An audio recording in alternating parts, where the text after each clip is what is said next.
हाय किसान भाई, आप सभी को अपना यूट्यूब चैनल किसान हेल्थ केयर में स्वागत है। तो किसान भाई, यहाँ पे हम गेहूं के फसल के बारे में बात करने वाले हैं। और आप यहाँ पे देख सकते हैं आपका जो फसल है ये गोबड़ अवस्था में है या नहीं है, और यहाँ पे आप फसल की सिंचाई करें कि ना करें। बहुत सारे कमेंट से आया था कि यहाँ पे हम गेहूँ की सिंचाई कर सकते हैं कि नहीं कर सकते हैं। गेहूँ का फसल गोबड़ अवस्था में है तो सिंचाई करना उचित होगा कि नहीं होगा।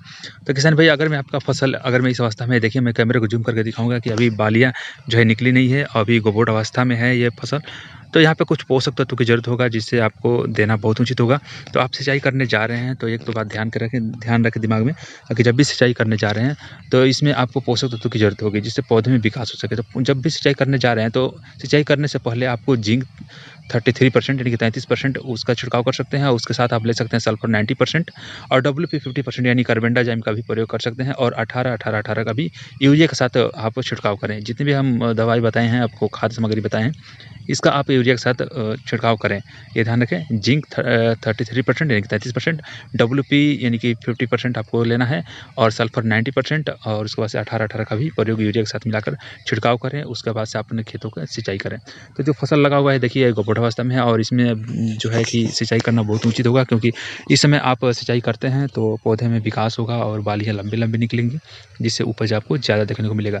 अब यहाँ पे 18-18 का प्रयोग क्यों किया जाता है, तो किसान भाई मैं आपको बता दूं कि जो पौधे में वृद्धि होती है, उस पौधे की वृद्धि के साथ साथ जो बालियाँ निकलती हैं, बालियाँ में भी वृद्धि होती है। 18-18 का प्रयोग करेंगे।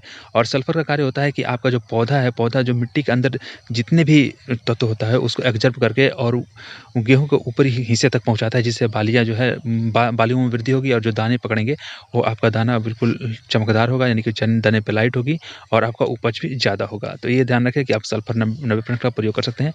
और यहाँ पे WP यानी कि कार्बेंडाजिम जो है ये हरे भरे पौधे को रखेगा, जिससे कि आपकी प्रकाश संश्लेषण से पौधे भोजन बनाते हैं तो उसमें कार्य करता है। ये ध्यान रखें कि आपको कार्बेंडाजिम आपको देना है, इसमें 50% WP, तो वो पौधों को हरे भरे रखता है, और प्रकाश संश्लेषण से पौधा जब भोजन बनाता है तो उसमें वो कार्य करता है। और जिंक का कार्य है, आप समझते होंगे कि खेतों में थोड़ा कीड़े मकोड़े लग जाते हैं, जिसकी वजह से जिंक जो है अपना कार्य करना शुरू कर देता है। तो आपको इस दवा को छिड़काव कर सकते हैं यूरिया के साथ, और उसके बाद से आप सिंचाई करें। अब यहाँ पे बात आती है कि जब बालियाँ निकल जाती हैं गोबड़ अवस्था से, जब बालियाँ ऊपर निकल जाती है तो उस अवस्था में सिंचाई करें कि ना करें। बहुत सारे किसान भाई वीडियो के कमेंट सेक्शन में लिखकर पूछ रहे थे कि यहाँ पे हम सिंचाई करें कि ना करें, सिंचाई करना उचित होगा कि नहीं होगा। तो ये मौसम के ऊपर डिपेंड करता है कि मौसम में हवा है कि नहीं, क्योंकि आप गोबड़ अवस्था में है तो आप सिंचाई कर सकते हैं, क्योंकि बालियाँ अभी डंठल के अंदर रहती है और कुछ डंठल से बाहर निकली हुई होती हैं। तभी पूर्ण रूप से जो है बालियाँ निकली नहीं रहती है, और उसमें जो दाने होते हैं, दाने का विकास नहीं हो पाता है। तो अभी उस अवस्था में आप सिंचाई करते हैं तो जो गेहूँ की फसल है वो नीचे की तरफ झुकते भी हैं तो वो ऊपर की तरफ उठ जाते हैं। और लेकिन जब गेहूँ के जितने भी फसल लगे हुए हैं और गोबड़ अवस्था से बालियाँ निकल के सामने दिखने लगती है तो उस अवस्था में आपको सिंचाई नहीं करनी है। मैं यहाँ पे आपको दिखाने की कोशिश करूँगा, तो आप यहाँ पे देख सकते हैं। यहाँ पे जो गेहूँ की फसल लगा हुआ है इसमें सारे बालियाँ निकल गई है। मैं कैमरे को जूम करके किसान भाई को दिखाने की कोशिश करूँगा। तो आप यहाँ पे देख सकते हैं सारे बालियाँ निकल गई है, और यहाँ पे गेहूँ का फसल का सिंचाई भी किया गया है। तो ये बात ध्यान में रखें कि यहाँ पे सिंचाई कर दिया गया है। तो सिंचाई आपको नहीं करना है, क्योंकि इस अवस्था में आप सिंचाई करते हैं तो मैं अब आपको बता दूँ कि सिंचाई अगर कर रहे हैं तो मौसम आप देख लें कि मौसम में हवा है कि नहीं है। लेकिन यहाँ पे जो किसान भाई के साथ जो है फसल लगाए हुए हैं उन्होंने सिंचाई कर दिया है। तो सिंचाई करने का परिणाम यहाँ पे देखिए, बहुत जगह यहाँ पे जो है गेहूँ के जो फसल है नीचे की तरफ झुक गए हैं, और आगे भी मैं दिखाऊंगा बहुत नुकसान यहाँ पे हुआ है। जो गेहूँ की फसल नीचे की तरफ झुक गए हैं उसमें दाने का विकास नहीं होगा। पौधे तो सही रहेंगे लेकिन वो नीचे की तरफ झुके हुए हैं। देखिए यहाँ पे आपको दिखाई देता होगा, यहाँ पे नीचे की तरफ झुके हुए हैं फसल जो नीचे की तरफ झुक गए हैं, और जो बालियाँ हैं इसमें दाने का विकास जो है अच्छे तरह से नहीं हो पाएगा। तो इसमें जो दाने लगेंगे वो पतले-पतले से होंगे और आपका उपज भी बहुत कम होगा। देखिए आगे भी दिखाऊँगा, बहुत ज़्यादा नुकसान हुआ है। तो किसान भाई मैं आपसे यही कहूँगा कि आपकी जो बालियाँ निकली हुई हैं और गोबड़ अवस्था से बालियाँ निकल के सामने दिखाई दे रही है, तो इस अवस्था में आपको सिंचाई नहीं करना है, ये ध्यान रखें। और आप सिंचाई कर भी रहे हैं तो अगर मौसम में हवा नहीं है, सिंचाई कर भी रहे हैं तो आप बोरान का प्रयोग कर सकते हैं यहाँ पे। आप बोरान का और 00 52-34 का भी प्रयोग कर सकते हैं, 00-52-34 का भी प्रयोग कर सकते हैं और बोरान का भी प्रयोग कर सकते हैं यूरिया के साथ। वो भी हल्का आपको छिड़काव करना है, ताकि अब तो यहाँ पे जो है सारे बालियाँ निकल गई हैं, तो बालियों में कोई वृद्धि नहीं होगा, लेकिन जो दन्ने पकड़ेंगे वो दन्ने पे लाइट आ जाएगी, ये ध्यान रखें। दन्ने पे लाइट आएगी तो यहाँ पे बहुत ज़्यादा आपको उपज भी देखने को मिलेगा। तो दन्ने पे लाइट रहेगा, दाने मोटे-मोटे होंगे तो आपको उपज ज़्यादा होगा, और नहीं तो आप छिड़काव नहीं करते हैं इस अवस्था में तो कोई बात नहीं। आपको मैं सलाह यही दूँगा कि आप अगर में खेतों में नमी है तो एक हल्का-हल्का सा आप खाद का सामग्री का प्रयोग कर सकते हैं, जिससे आपका उपज भी अच्छा होगा। नहीं तो कोई बात नहीं, आप सिंचाई किए हैं तो आपका फसल ऐसे भी होगा, कोई बात नहीं कि जो बालियाँ निकली हैं उसमें दाने का विकास होगा, लेकिन कम मात्रा में होगा। आपका जो उपज होगा वो थोड़ा कम होगा। तो आपसे मैं यही सलाह दूँगा कि आप बस बोरान ले सकते हैं और 00-52-34 का प्रयोग आसानी से कर सकते हैं।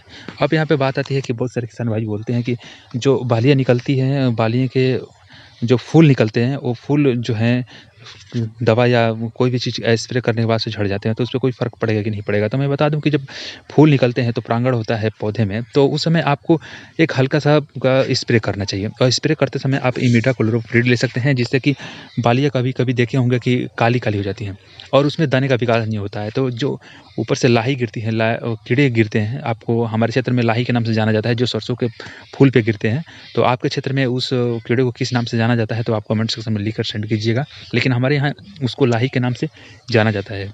तो किसान भाई से मैं यही सलाह दूँगा, अगर ऐसा कंडीशन आपको देखने को मिलता है, देखिए यहाँ पे मैं कैमरे को ज़ूम करूँगा और आपको दिखाऊँगा कि इस पे जो है कीड़े लगे हुए हैं, और सामने से दिखाऊँगा मैं, देखिए यहाँ पे कीड़े लगे हुए हैं। तो इस अवस्था में आपको क्या करना है कि इमिडाक्लोप्रिड आपको ले लेना है और उसको छिड़काव करना है। इमिडाक्लोप्रिड आपको नहीं मिलता है, मेटासिस्टाक्स ले सकते हैं, और मेटासिस्टाक्स भी नहीं मिल रहा है तो आपको सुपर लेना चाहिए। सुपर एक आता है मार्केट में, परफेक्ट सुपर करके दवा आती है, जिसको रोगार के नाम से लोग जानते हैं, उसका भी लेकर आसानी से छिड़काव कर सकते हैं। तो किसान भाई आपको समझ में आ गया होगा कि आप जब आपका पौधा गोबड़ अवस्था से सारे बालियाँ निकल गई है तो आप बोरान और 00-52-34 का भी आप यूरिया के साथ लेकर हल्की छिड़काव कर दें, ताकि आपके दाने जो हैं वो दाने पर लाइट आ जाए और दाने में विकास हो सके, जिससे आपकी फसल में थोड़ा वृद्धि हो सके। अगर मैं आपका गोबड़ अवस्था में है पौधा, अगर मैं इस अवस्था में आपका पौधा है तो मैं यहाँ पे दिखाने की कोशिश करूँगा। अगर मैं देखिए किसान भाई का जो ये पौधा लगा हुआ है, ये थोड़ा पछेती खेती है यहाँ पे थोड़ा, तो इस गोबड़ अवस्था में है तो यहाँ पे बोरान तो ले सकते हैं, लेकिन जिंक आपको 33% 33% जिंक ले सकते हैं, और कार्बेंडाजिम 50% WP का छिड़काव कर सकते हैं, और यहाँ पे आपको सल्फर 90% लेना है, और 18-18-18 का भी प्रयोग कर सकते हैं। तो किसान भाई आई होप आपको समझ में आ गया होगा। तो किसान भैया आप इस चैनल पर पहली बार वीडियो देखते हैं तो वीडियो के नीचे रेड कलर में लिखा है सब्सक्राइब बटन, उसको प्रेस कर लीजिए। किसानी संबंधित कोई भी वीडियो मैं अपलोड करूँगा तो आपको सबसे पहले मिलने के लिए आप बेल आइकन को प्रेस करके ऑल पर क्लिक कर दीजिए।